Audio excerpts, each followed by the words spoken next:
Salut à tous, on se retrouve pour une vidéo spécialement consacrée aux jeunes de la Masia qui émergent et le fait que Xavi prépare l'avenir. Est-ce qu'on se rend compte que cette saison, il y a tout de même 6 joueurs qui ont été lancés en pro par Xavi? On parle ici de Lamine Yamal qui a seulement 16 ans, Pau Cubarsí qui a 17 ans, Hector Fort 17 ans, Marc Guiu 18 ans, Fermin Lopez 20 ans et Marc Casado 20 ans. C'est fou ce qui se passe, mais ce qui est encore de plus fou, c'est le fait qu'on a des jeunes comme notamment Koubarsi et Lamine Yamal qui sont déjà des joueurs références, des joueurs très très importants et qui aident énormément l'équipe avec même du leadership et du calme lors des moments importants de la saison.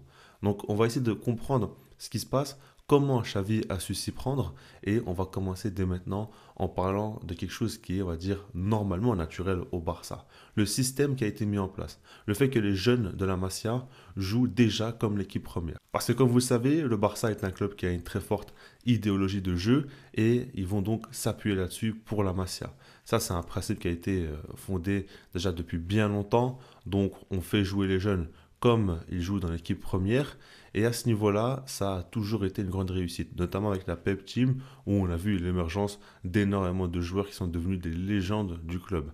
Par la suite, on va dire pour l'après Luis Enrique, il y a eu un petit creux, et là, on voit que Xavi reprend de la bonne manière. Alors oui, Ronald Koeman aussi a lancé des jeunes, mais selon moi, c'était surtout une obligation par rapport au fait que le groupe était, on va dire, pas assez étoffé, et pas mal de blessés aussi, donc il a dû faire confiance aux jeunes par obligation. Alors, bien sûr, il a quand même su faire progresser, notamment Pedri, Gavi a eu ses premières minutes aussi. On peut dire de très bonnes choses là-dessus, hein. Je ne vais pas non plus dénigrer Ronald Koeman. Mais ici, c'est pas comparable avec Xavi, qui lance les jeunes, mais qui les fait vraiment progresser. Parce que ici, je vous parle que de cette saison-là. Mais si on regarde, on va dire en arrière, on voit que Baldé aussi a énormément progressé sous Xavi. Gavi aussi n'a plus du tout le même niveau qu'auparavant. Après, il commence à peine sa carrière, mais dans l'idée, il a quand même pris une autre envergure et on peut encore parler d'autres joueurs. Mais par rapport à ça, on voit que Xavi a repris les fondamentaux du Barça en termes de jeu.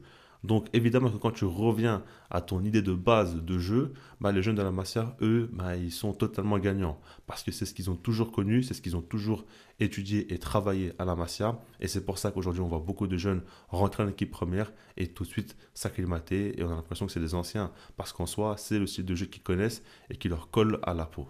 Alors en soi, c'est une chose de bien connaître le style de jeu de ton équipe, de pouvoir t'intégrer facilement à un collectif, mais ça en est une autre de performer au plus haut niveau. Et ce qu'il faut comprendre, c'est que Xavi a été lui aussi formé à la Masia et ensuite arrivé en équipe première pour devenir une légende du club. Et là où c'est important, là où il apporte beaucoup à ces jeunes, c'est en termes de préparation mentale.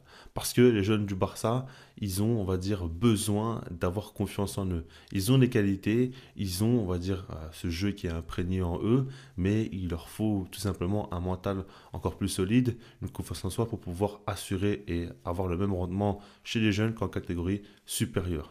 Et c'est là pour moi où Xavi fait vraiment la différence parce que je suis désolé, mais quand je vois que Pau Cubarsí a une dizaine de matchs en pro joués, qu'il arrive face à Naples et qui te sort une masterclass comme ça en huitième de finale retour de Ligue des Champions, c'est pas vraiment normal. Quand tu vois la Yamal qui assume beaucoup de responsabilités sur son dos à l'âge de 16 ans, c'était pas normal non plus. Donc on comprend que Xavi a vraiment un gros rôle à jouer à ce niveau-là. Maintenant, c'est une chose que le système soit performant, c'est une autre chose aussi que Xavi puisse apporter beaucoup à ces joueurs-là pour qu'ils aient confiance en eux et qu'ils puissent vraiment montrer ce qu'ils valent, mais ça en est une autre aussi d'avoir beaucoup de talent. Je pense qu'il faut se l'avouer, la génération actuelle est quand même très prometteuse. Parce qu'encore une fois, je vous ai parlé que des joueurs là, qui ont émergé cette saison, mais il y en a d'autres aussi qu'on peut prendre en compte, et même d'autres jeunes qui ne sont pas formés à la Masia, mais qui peuvent tout simplement prendre la relève par la suite.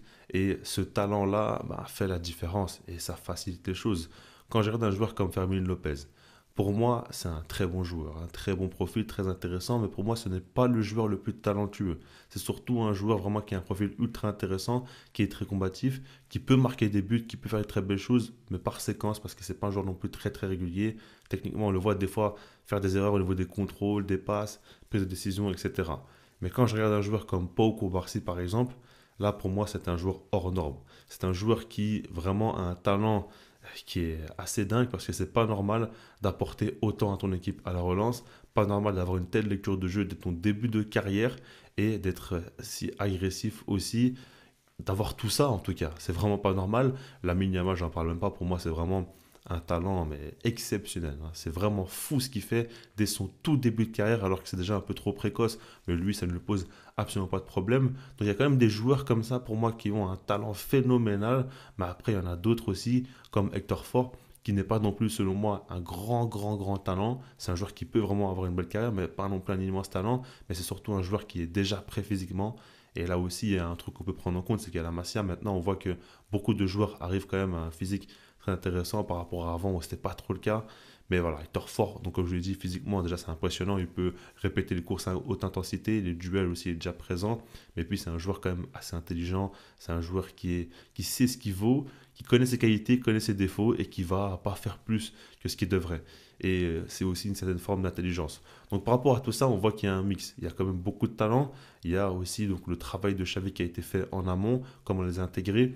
Et tout ça fait que pour moi, c'est vraiment l'une des plus grandes satisfactions de la saison. Si aujourd'hui on peut se mettre tous d'accord sur une chose à propos de Xavi, c'est bien sur le fait qu'il arrive très bien à gérer les jeunes, leur temps de jeu et à les faire progresser. Ça, c'est vraiment une excellente nouvelle. Et quoi qu'il arrive, que Xavi reste ou parte, ben, dans tous les cas, c'est quand même une très bonne nouvelle que le Barça peut s'appuyer sur des jeunes de si grande qualité qui feront certainement de bonnes choses par la suite. Je vous laisse là-dessus, sinon moi je vous dis peace.